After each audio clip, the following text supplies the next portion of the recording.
Vasudevaya. We're reading from Canto 2, Chapter 1, Text 5.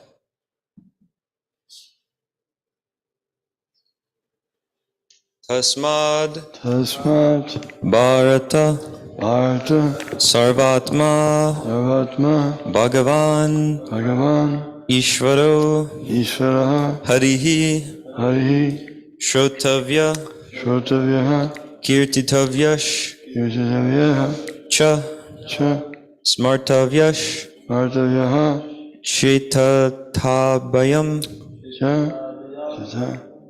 or Chechatabhayam Tasmad Bharata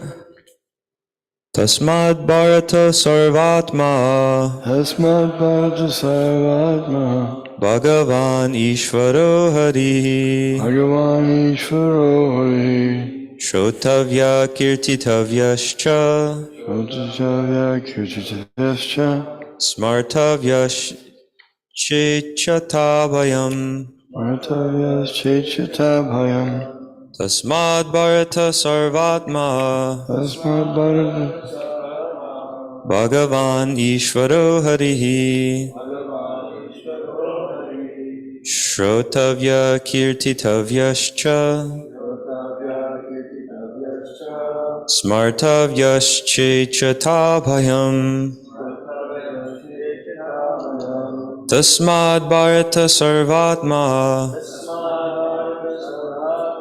Bhagavan Ishvaro Harihi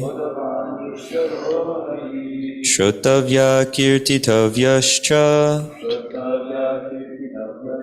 Smartavyash Chechatabhayam Tasmad Bharata Sarvatma Bhagavan Ishvaro Harihi Shrotavya Kirtitavyascha Smartavyash Chechatabhayam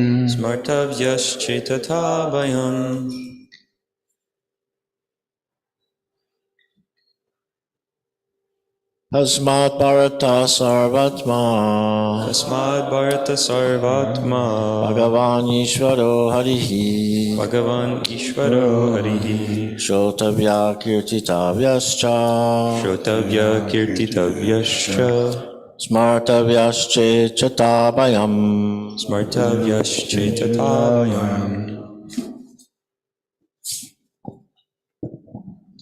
Tasmad Bharata Sarvatma Bhagavan Ishvaro Harihi Shrotavya Kirtitavyascha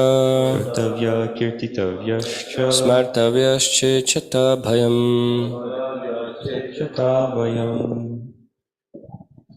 Tasmad Bharata Sarvatma Bhagavan Ishvaro Harihi Shrotavya Kirtitavyascha Smartavyash Chechatabhayam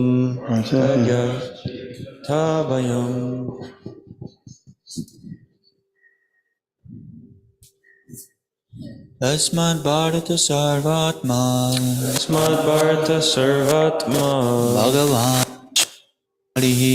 Bhagavan Ishvaro Harihi Shrotavya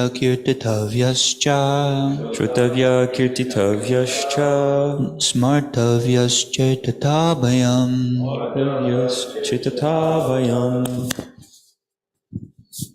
Tasmad Bharata Sarvatma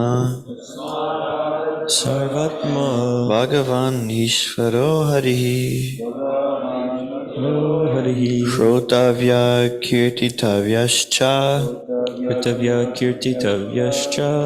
Smartavyash Chechatabhayam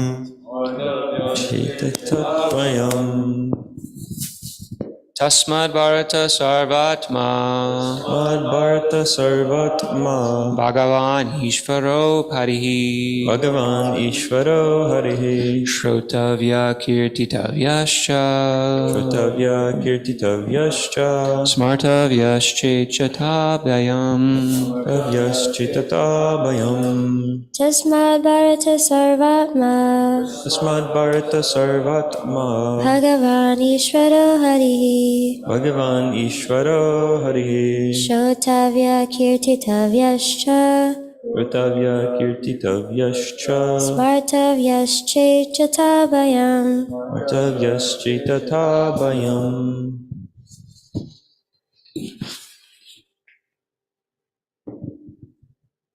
Tajmal Bharata Sarvatma Sarvatma Bhagavan Ishvaro Harihi Bhagavan Ishvaro Harihi Shrotavya Kirtitavyascha Shrotavya Kirtitavyascha Smartavyaschaitavyayam Smartavyaschitatabayam. Tasmad Bharata Sarvatma Bhagavan Ishvaro Harihi Shrotavya Kirtitavyascha Smartavyaschaitavyayam Tasmad Bharata Sarvatma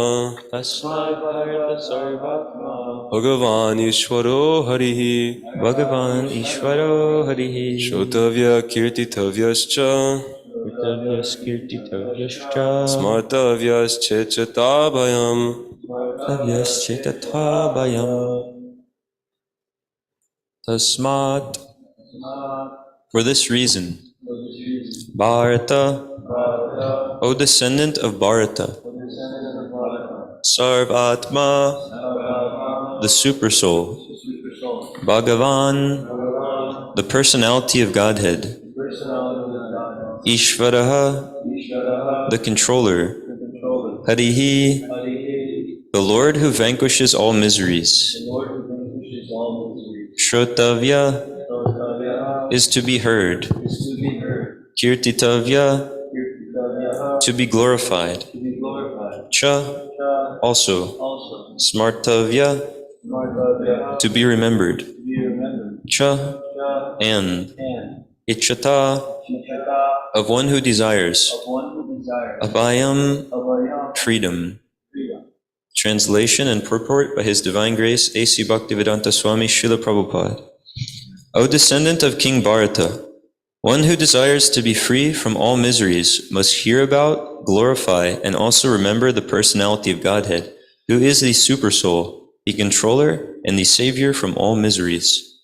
Purport.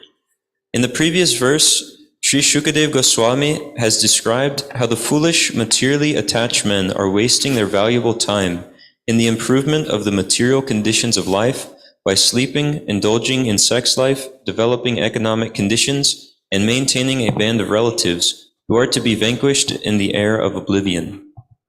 Being engaged in all these materialistic activities, the living soul entangles himself in the cycle of the law of fruitive actions. This entails the chain of birth and death in the 8,400,000 species of life. The aquatics, the vegetables, the reptiles, the birds, the beast, the uncivilized man, and then again the human form, which is the chance for getting out of the cycle of fruitive action. Therefore, if one desires freedom from this vicious circle, then one must cease to act as a karmi or enjoyer of the results of one's own work, good or bad. One should not do anything, either good or bad, on his own account, but must execute everything on behalf of the Supreme Lord, the ultimate proprietor of everything that be. This process of doing work is recommended in the Bhagavad Gita 9:27. Also, where instruction is given for working on the Lord's account. Therefore, one should first of all hear about the Lord. When one has perfectly and scrutinizingly heard, one must glorify his acts and deeds, and thus it will become possible to remember constantly the transcendental nature of the Lord. Hearing about and glorifying the Lord are identical with the transcendental nature of the Lord, and by doing so, one will be always in the association of the Lord. This brings freedom from all sorts of fear. The Lord is the Supersoul, Paramatma, present in the hearts of all living beings. And thus, by the above hearing and glorifying process, the Lord invites the association of all in his creation. This process of hearing about and glorifying the Lord is applicable for everyone, whoever he may be, and it will lead one to the ultimate success in everything in which one may be engaged by providence. There are many classes of human beings, the fruitive workers, the empiric philosophers, the mystic yogis, and ultimately the unalloyed devotees. For all of them, one and the same process is applicable for achieving the desired success. Everyone wants to be free from all kinds of fear, and everyone wants the fullest extent of happiness in life. The perfect process for achieving this here and now is recommended in the Srimad Bhagavatam, which is uttered by such a great authority as Srila Shukadev Goswami. By hearing about and glorifying the Lord, all a person's activities become molded into spiritual activities, and thus all conceptions of material miseries become completely vanquished. Om Agyana Timirandasya Gyananjana Shalakaya Chakshurun Militam Yena Tasmai Shri Guruve Namaha Shri Chaitanya Manobishtam Shtapitam Yena Bhutale Swayam Rupa Kadamayam Dadati Swapadantikam Vandeham Shri Guru Shri Yuta Padakamalam Shri Gurun Vaishnavamscha Shri Rupam Sagrajatam Sahagana Raghunathan Vitam Tam Sajivam Sadvaitam Savadutam Prijana Sahitam Krishna Chaitanya Devam Shri Radha Krishna Padan Sahagana Lalita Shri Vishakan Vitamscha He Krishna Karuna Sindhu Dinabandho Jagatpate Gopesha Gopika Kanta Radha Kanta Namostute Tapta Kanchana Gaurangi Radhe Vrindavaneshwari Rishabhanu Sute Devi Pranamami Hari Priye Vanchakalpa Tarubhyascha Kripa Sindhubhya Evacha Patitanam Bhavanebhyo Vaishnavebhyo Namo Namaha Jai Shri Krishna Chaitanya Prabhu Nityananda Shri Advaita Gadadhar Shivasadi Gaura Bhakta Vrinda Hare Krishna Krishna Krishna Hare Hare Hare Rama Rama Rama Hare Hare. Thank you everyone for attentively doing a nice morning program and attending the Srimad Bhagavatam class, and for allowing me to speak on the Srimad Bhagavatam. If Maharaj has any comments or anything to say on this verse, we'd like to humbly beg for that he speaks on it, if he so desires. So, in this verse, we're hearing, O descendant of King Bharata, one who desires to be free from all miseries must hear about, glorify, and also remember the personality of Godhead, who is the Supersoul, the controller, and the savior from all miseries. So when Srila Prabhupada was coming to America, he first, he described that he had talked to one friend in India and had just kind of casually or briefly mentioned that this friend had a son in America. And he said, well, I need to go to America to preach, so why don't you see if your son will sponsor me there for a month? But that was all that he had said on it. And he didn't really think the person would take it seriously, he explains in this, in some accounts he gave about this. And then eventually, a few months later in the mail, he got the forms that, the no objection notice from the son of that friend, saying that he could come to America and stay with him for 1 month. So in this way, the whole plan started to come together. And next he applied for P-form, visa, all of these things. And then last went to Sumati Morarji to ask for a free ticket on her Scindia steamship line to go to America. And she was telling him that, no, you can't go. She said, old man, you'll die. And he was saying that that's all right, I have to go.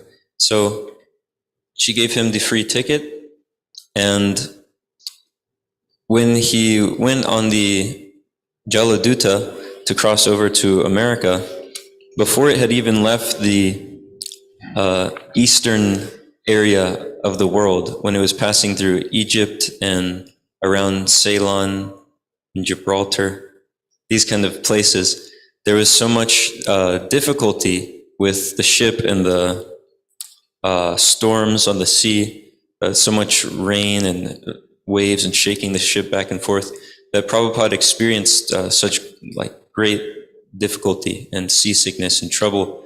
In his journal, he's writing accounts of each day that he's on the ship. But once it gets really difficult around these areas, there's just a big line through the journal. And after this big line, he explains that there was a life and death struggle, and that he would write more about it later. So during this time, he experienced 2 heart attacks, and it was extremely difficult. And like he said, it was a life and death struggle. But he gives this account to some devotees in I think it was a room conversation, where he explains that at that time he had a dream where he saw that Krishna and his expansions are rowing the ship towards America. So it was an extremely difficult time, but once they actually got to the Atlantic Ocean, it was calm, almost like a pond, he described.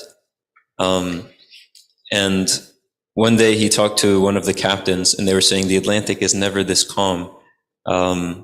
This is amazing. And Srila Prabhupada explained that it was Krishna's grace, that it's... If she had shown her normal face, I might not have been able to survive. If the Atlantic had showed her normal face. And then another day, one of the captains had said that, again, he was remarking how amazing it was that it is so calm and that they're able to pass through. Usually it's very difficult. And Prabhupada again told him it's Krishna's grace. And then the third day, there was another one of the people he was talking to, and they also said the same thing. And then Prabhupada also said the same thing, saying that it's Krishna's grace and that he is now personally rowing the ship to America because of my very extreme difficulty with this seasickness, this deadly situation with the seasickness. So, in spite of all that difficulty, Srila Prabhupada arrived here in Boston, and when he got out he wanted to look around the city, and he went with one of the crew members who took him around the city by car, and they saw around Boston, and he writes in his journal that it is a nice place. But we can also see in one of his poem that he writes called what is that first word? Markane Bhagavat Dharma. He's explaining that the people here are covered by the modes of passion and ignorance. And he prays to Krishna, why is it that you've taken me to this terrible place? You must have some business for me here. And it ends with him describing or praying to the Lord, if you've brought me here to dance, then make me dance. Oh Lord, make me dance. And he's asking Krishna to just engage him as an instrument in fulfilling the will of his spiritual master and Lord Chaitanya. And he says, now if you like, you can fulfill the real purport of Bhakti Vedanta. So we can see, even with all of these extreme troubles, he's not backing down from his duty, and he's not complaining about these things in any way. When he got to Boston, in his journal, he wrote, "It is a nice place." So for his own comfort or convenience, he doesn't have any care in the world, but he's just completely fixed on, this is the duty that my spiritual master has ordered, so I must do it. So after all of this traveling through the ship and getting to Boston, then they come to New York, and the person who had sponsored him, one of the Agarwals, they got him a place at the YMCA to stay, so he would stay there at the nights, and then he would go to their house to take his meals.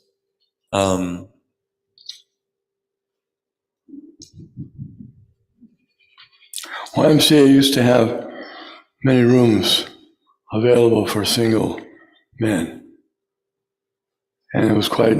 I know my father used to use it sometime, stay over at the Y, and I went with him sometime. So they have these little rooms, very small, like a little on a train, like those little compartments, and the beds, they came down from the wall, and then afterwards they go back up again. So there was very little space. So that's where they put him to stay. YMCA, because there were showers there. And there wasn't room in the Agarwal's house for him to stay. And one detail actually on the ship, when he was coming over the Atlantic, when it was very calm, he writes about going out on the ship early in the morning and seeing how it would still be stormy. There would be thunder and rain sometimes, but still the ship would just be plying along calmly. And so he's out on the ship one morning and describing how it's very windy. And then later that day, after some rain, it had cleared up and it was nice. And he writes that he was reading the Srimad Bhagavatam and like diving into the prayers of the Nagapatnis who are praying for the Kaliya serpent, praying to Lord Krishna to leave him like alive. And he said that he was reading those prayers by the Nagapatnis, and especially the prayers from Kaliya. And I found that interesting. It was just after this really difficult time that he was having on the ship. And if you read those prayers, it is, I don't know, it's really interesting because they're praying. One of the things that Kaliya serpent says is that whether you want to give me punishment or reward, that is fine. Similar to like what Lord Chaitanya prays in the Shikshashtakam. If you want to, even if you leave me brokenhearted or hurt by your embrace or this or that, whatever Krishna wants to do, that is okay. So this is what Srila Prabhupada was reading, these prayers from the Nagapatnis and the Kaliya serpent. And when he was in New York,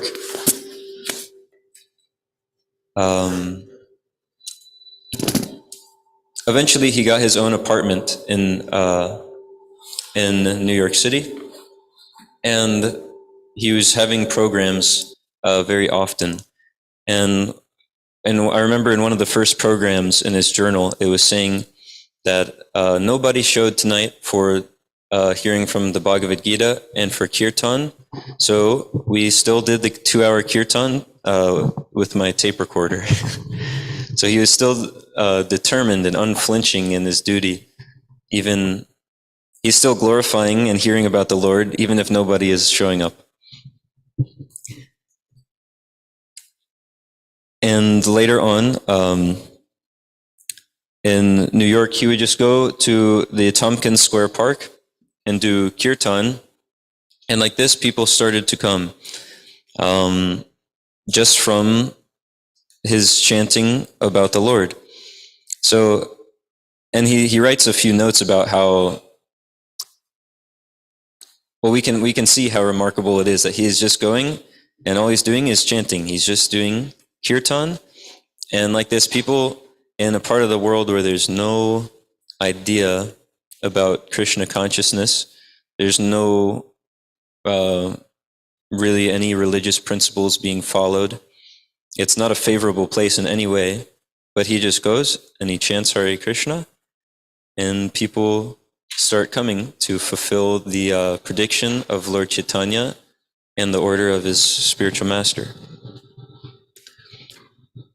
And on one of the days that he is there in New York, on Sunday, March 6th, I think this is 1966, he is keeping this small journal, and he writes, according to Mayapur Panjika, today is Adivas day of Gora Purnima. Devotees at Vrindavan and Navadvip are enjoying the celebration. I am here alone without any devotee companion, but I have come here to serve the Lord and not for personal happiness. I am prepared to live in hell even if I am able to serve the Lord Sri Chaitanya Mahaprabhu. Even if I am able to serve the Lord. Sri Chaitanya Mahaprabhu wanted that his mission should be propagated all over the world, and that is my objective. I do not mind the inconvenience personally felt. So this is the reoccurring theme that we're seeing a lot in the beginning of coming over here, is he's not minding the inconvenience personally felt, but there's a duty given by the Supreme Lord and his spiritual master, and he's taking that as his life and soul. And one of the notes in his journal, he writes that I lost the very nice fountain pen that was given to me by one of the people who was coming to his classes. He said, I'm very sorry for this, but I'm not lamenting, because someone had it before. It was in my possession for some time, and now it is in someone else's possession. And it was expensive. He in his journal, he's taking note every day, expenditure, 30 cents for a subway ticket, 15 cents, banana and potato, total expenditure, and he totals it up. And then there was a class tonight.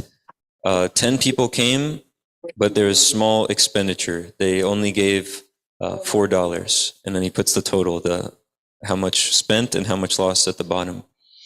And so this fountain pen, it was $15, which in 1966, $1 is about $9 now.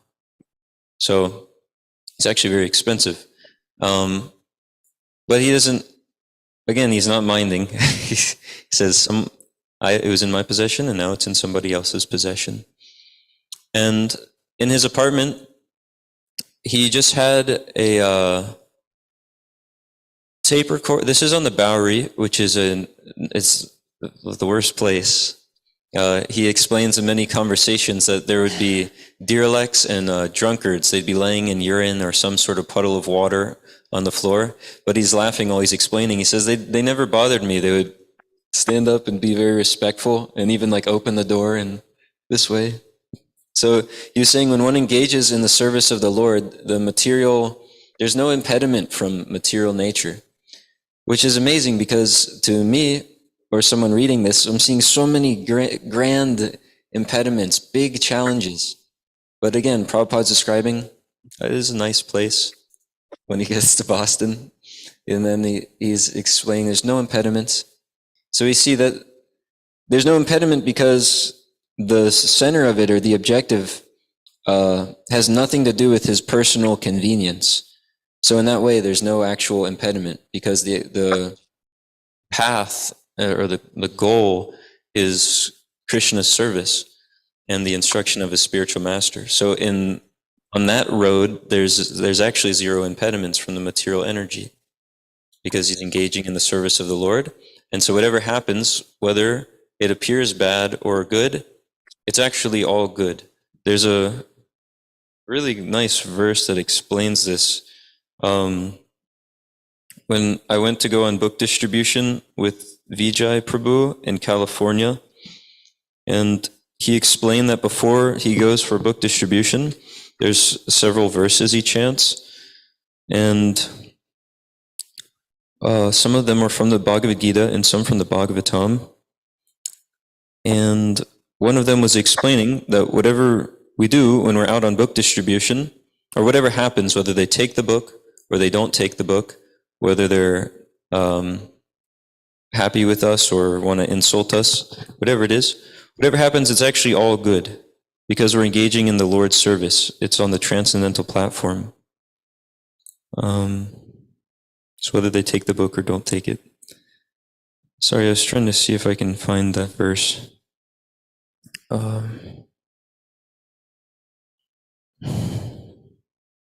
Well, there is also one verse where the devotees seeing in the Srimad Bhagavatam, it's a very famous verse, so I'm sure someone knows it, but whatever happens to the devotee, if it's something challenging or difficult, he's taking it as the reaction of his past karma and seeing that the Lord is minimizing it to the smallest degree, and he's going on with his surface, patiently awaiting the mercy of the Lord.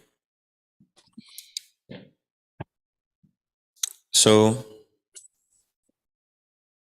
in Srila Prabhupada's apartment, there was a tape recorder, his books, he was earning some money from selling the books, and a typewriter. And then one day he came back to the apartment and the window and the door was smashed. The typewriter was gone, the tape recorder was gone, the books were gone. And then anyway, he just keeps on going on with the service. And when he describes this to some devotees, they asked him about this. And they were, I think Tamal Krishna was asking, is it very hard not having the tape recorder and these things? And Prabhupada explained that, well, some of my friends, then they would offer, here, you use my tape recorder, here, you use my typewriter. So he's never lamenting. Even he stayed with this one boy, Paul, or young man, Paul Murray, and in one of the journal entries, he says, today Paul showed his crazy mind. So Paul was taking LSD, and sometimes he would have these crazy outbursts. But still, Prabhupada is just going on with his service. He's carrying on. He's giving classes at Paul's place. People are coming and attending the classes. And one day, even in the journal, it says that Paul this boy is a problem for me.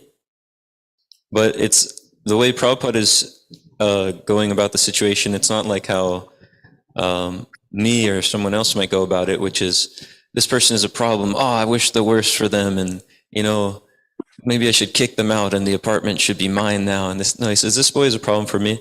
And then he says, I pray that Krishna, shows him, proper behavior for his benefit so that he can advance spiritually. Because right now he's involved in all these crazy things. So he's tolerantly going on glorifying the Lord, because it's the order of his spiritual master and the prediction of Lord Chaitanya, and so he knows it must be fulfilled. I must do it.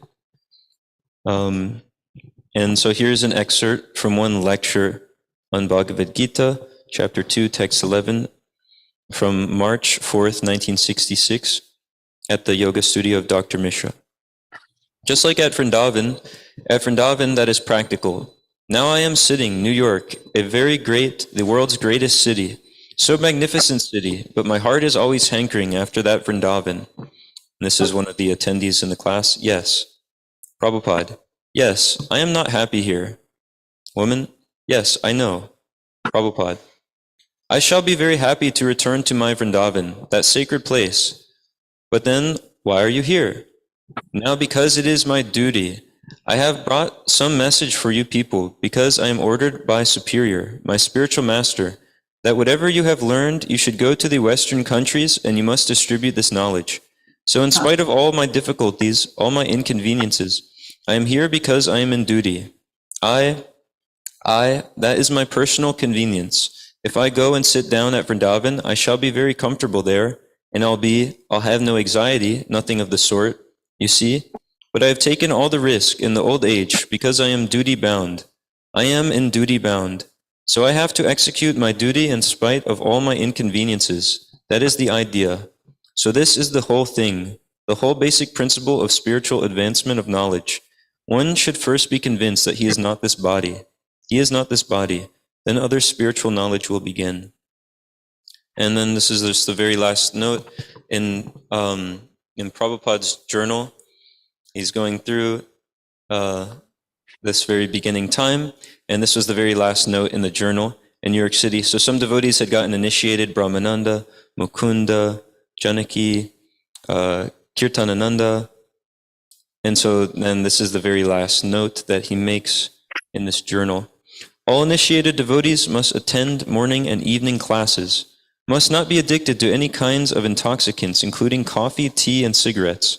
They are forbidden to have illicit sex connections, must be strictly vegetarian, must not extensively mix with non-devotees, should not eat foodstuff cooked by non-devotees, should not waste time in idle talks, nor engage himself in frivolous sports, should always chant and sing the Lord's holy names, Hare Krishna, Krishna Krishna, Hare Hare, Hare Rama, Rama Rama, Hare Hare.